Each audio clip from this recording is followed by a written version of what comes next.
Hello दोस्तों, आज की हमारी कहानी है गलत संगत का नतीजा। कहानी अच्छी लगे तो लाइक ज़रूर कीजिएगा।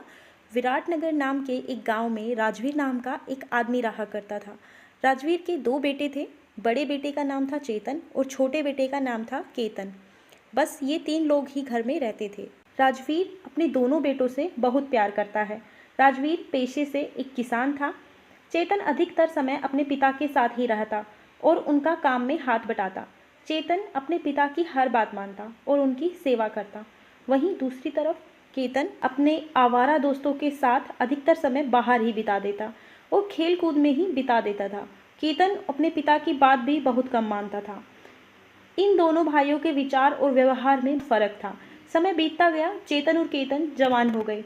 जब केतन घर का कोई काम ना करता तो पिताजी और चेतन दोनों मिलकर उसे समझाते कि अब तो अपनी जिम्मेदारियों को निभाना सीख। कब तक ऐसे ही अपने इन आवारा दोस्तों के साथ आवारा की तरह घूमता रहेगा। इस तरह रोज होता। एक दिन अचानक केतन बाहर से आया और अपने पिता से ऊंची आवाज़ में बात करने लगा। और केतन बोलने लगा, मुझे अपना हिस्सा चाहिए। मैं आपके बनाए हुए कड़े और नियम में नहीं रह सकता हूँ। मुझे यह घर छोड़कर जाना है। तंग आ गया हूँ रोज़ रोज़ की कच-कच से। जब देखो ये ना करो वो ना करो और रोज़ सुनाते रहते हो। इधर पिता ने केतन को प्यार से देखा और समझाते हुए कहा, बेटा यह सब तुम्हारा ही तो है। आखिर यहाँ से अलग होकर कहाँ जाओगे, कैसे रहोगे? हम सब एक परिवार हैं, मिलजुल कर रहने में ही भलाई है। लेकिन केतन पर अपने पिता की बातों का कोई असर ही ना हुआ। वो बस अपनी जिद पर अड़ा रहा। इतने में चेतन गुस्से में बोलता है, जाने दो पिताजी, जाने दो। दे दो इसको इसका हिस्सा। ना जाने कैसे लोगों के साथ रहता है। एक दिन जब ठोकर खाएगा तो खुद ही समझ जाएगा और उल्टे पांव यही वापस आएगा। पिताजी ने केतन को उसका हिस्सा दे दिया। केतन अपना हिस्सा लेकर अब बहुत खुश था। केतन अपना हिस्सा लेकर घर छोड़कर चला जाता है। अब केतन को कोई रोकने टोकने वाला न था। बस अब सब कुछ अपनी मर्जी से करता। केतन अपने उन्हीं दोस्तों के साथ मिलकर रहने लगा।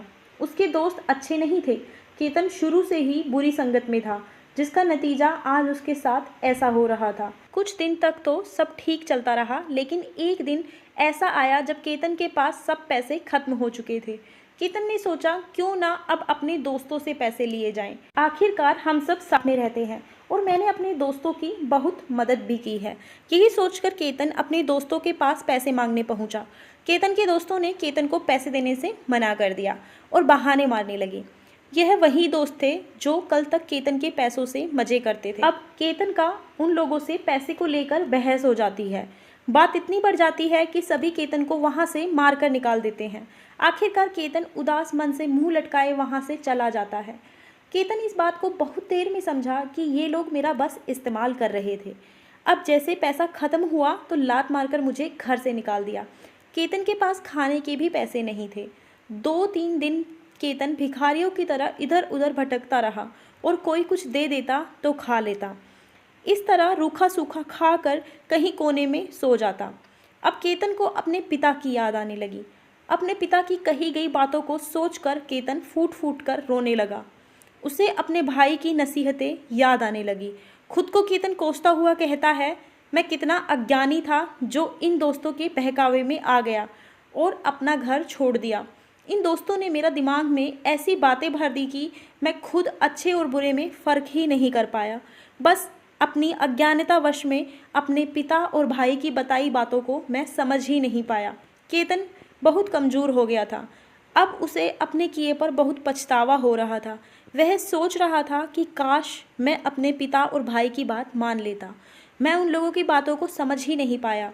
केतन की आंखों में पछतावे के आंसू बह रहे थे। अब केतन अपने घर वापस जाने की सोचता है कि घर जाकर माफ़ी मांग लूँगा। किसी तरह फटे हाल केतन घर पहुँचता है।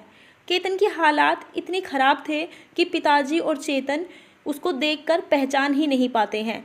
यह कौन है जो घर में घुस आया है? जब दोनों केतन के करीब जाते हैं तब पिताजी तुरंत केतन को गले लगा लेते हैं। केतन पछतावे के आंसू लिए बिलख बिलख कर रोने लगता है और बोलता है, पिताजी मुझे माफ़ कर दो। इधर चेतन और पिताजी की आंखों में भी आंसू आ जाते हैं। अब केतन को समझ आ गया था कि हमेशा अपने से बड़ों का कहना मानना चाहिए। अब सब लोग साथ मिलकर रहने लगे। केतन अब वही करता जो उसके पिताजी और चेतन बोलते थे। केतन अब अपने पिता की खूब सेवा करता। सब लोग अब खुशी से अपना जीवन व्यतीत करते हैं। धन्यवाद दोस्तों। कहानी अच्छी लगी हो तो लाइक कर दीजिए, ज़्यादा से ज़्यादा शेयर कीजिए, चैनल को सब्सक्राइब कर लीजिए।